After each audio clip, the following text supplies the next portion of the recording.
Welcome to a special edition. Today, we are looking at the silent shifts defining the war in Ukraine as we cross into the 1434th day of the full-scale invasion. For 20 years, I have walked through the dust of many battlefields, but what is happening right now, in January 2026, is a fundamental reimagining of what war actually looks like. It is no longer about the sweeping movements of armored divisions. It has become a Glacier War. Let's look at the numbers that define this attrition. A recent report from the Center for Strategic and International Studies, CSIS, working with BBC's verification partner Mediazona, estimates that the combined military casualties killed, wounded, or missing could reach a staggering 2 million people by this spring. Russia alone has sustained nearly 1.2 million casualties, more than any major power in any single conflict since the Second World War. Within those numbers, it is estimated that as many as 325,000 Russian soldiers have been killed. On the Ukrainian side, the toll is equally heavy for a smaller nation, with military casualties estimated between 500,000 and 600,000, including up to 140,000 deaths.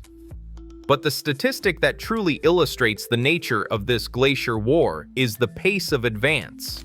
Since seizing the initiative in 2024, Russian forces have been advancing at an average rate of between 15 and 70 meters per day across the Zaporizhzhia Oblast and Donetsk front lines.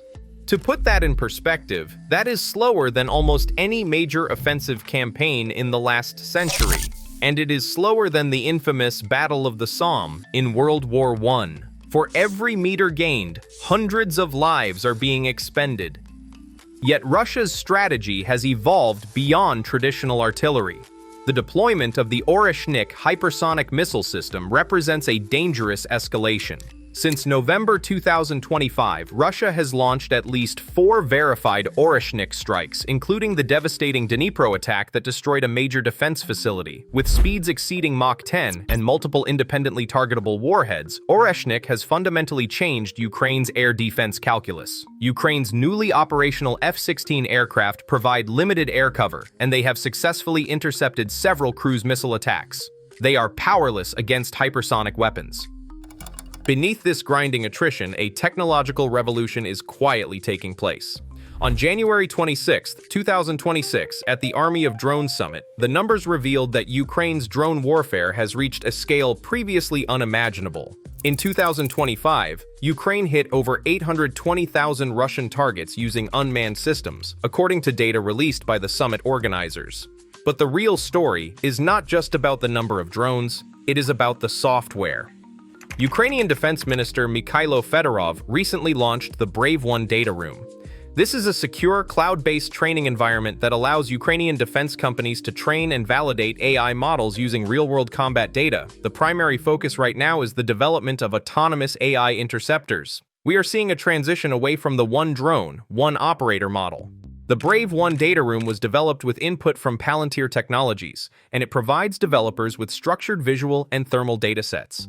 It includes actual footage of Russian Shahed drones in flight, allowing AI algorithms to learn how to independently detect, identify, and destroy aerial targets without a human in the loop.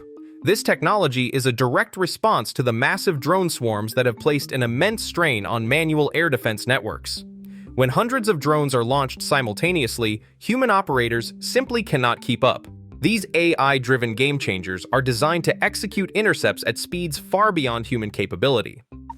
While the technology evolves on the front, a separate, high-stakes diplomatic game is playing out in the corridors of power. Ukrainian Foreign Minister Dmytro Kuleba recently confirmed that Ukraine is preparing to sign a 20-point peace plan with the United States. This is a bilateral security arrangement designed to provide Kyiv with concrete guarantees.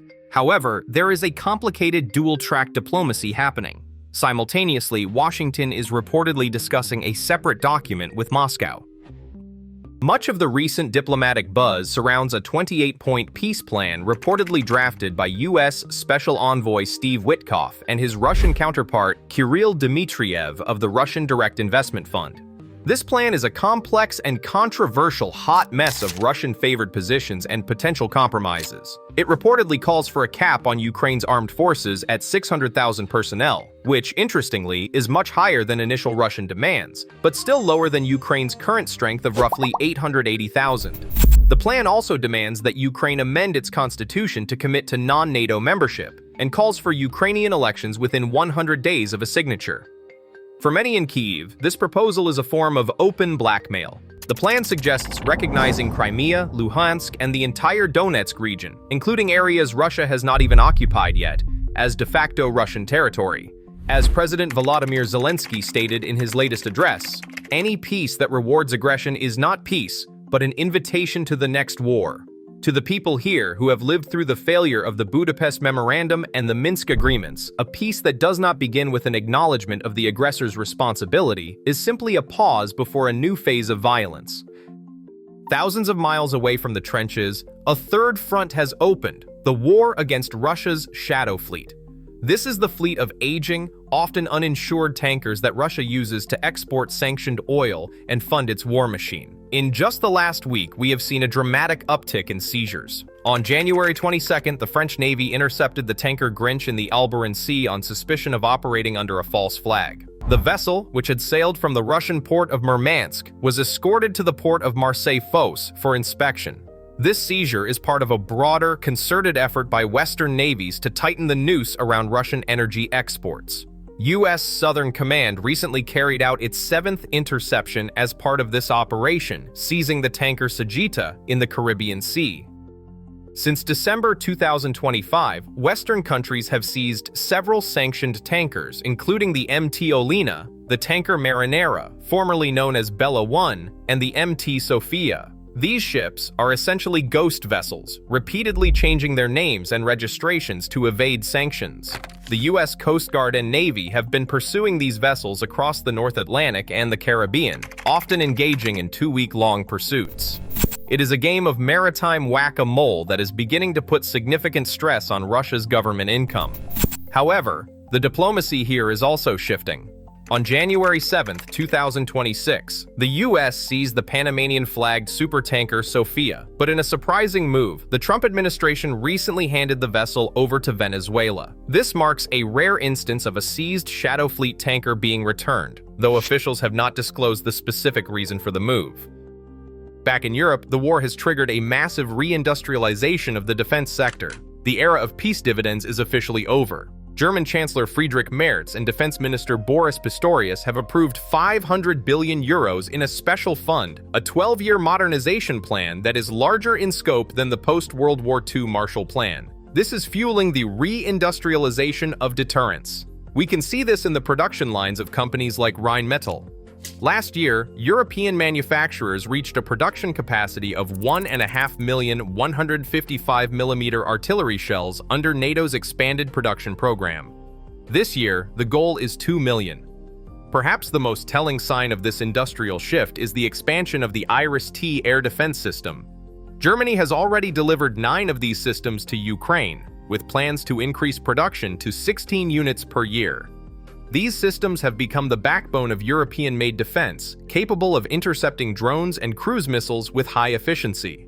The broader European strategy, known as the European Defense Industrial Strategy, EDIS, is now focused on collaborative investment in a drone wall and an air shield along the eastern flank.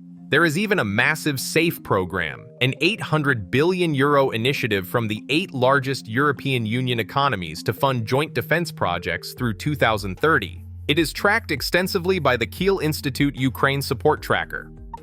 As we wrap up today, it's clear that the conflict is no longer just about who has more tanks or more men. It's about who can train their AI interceptors faster in the Brave1 Dataroom. It's about whether the Shadow Fleet can outrun the French and US navies.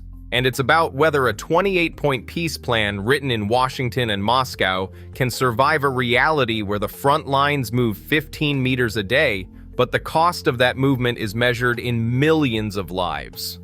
For the people holding civilization's eastern wall, the stakes could not be higher. As President Zelensky recently emphasized, Ukraine's resistance today determines whether democracy survives tomorrow. Without Ukraine holding that wall, the principles we defend become meaningless when faced with unchecked aggression. I'm reporting from the field. Stay informed, stay vigilant, and I'll see you in the next update.